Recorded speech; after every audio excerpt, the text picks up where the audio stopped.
अयोध्येमध्ये 22 जानेवारीला राम मंदिराचं उद्घाटन पंतप्रधान नरेंद्र मोदी यांच्या हस्ते होणार आहे। याच उद्घाटनाची निमंत्रण पत्रिका महाराष्ट्राची आई कुलस्वामिनी तुळजाभवानीच्या चरणी ठेवण्यात आलेली आहे।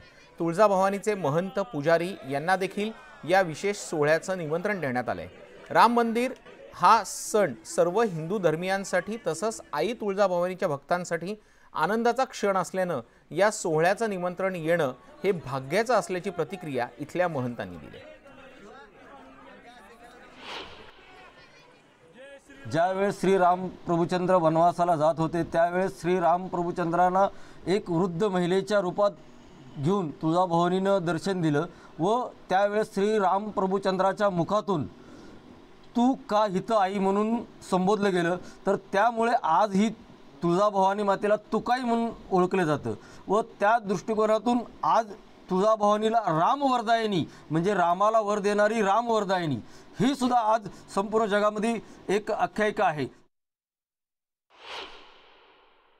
राम जन्मभूमी तीर्थक्षेत्र न्यास ह्यांनी सगळ्याला जे निमंत्रण दिलेलं आहे त्याचं पहिलं निमंत्रण आई तुळजाभवानीला आपण विश्व हिंदू परिषदतर्फे दिलेलं आहे आणि आईला आव्हान केलेलं आहे की हे जे मंदिर आहे हे चिरकाल राहो आणि तिथून सगळ्या हिंदू समाजाचं आणि आपल्या आध्यात्मिक क्षेत्राचं जगामध्ये एक नाव होऊन जावं।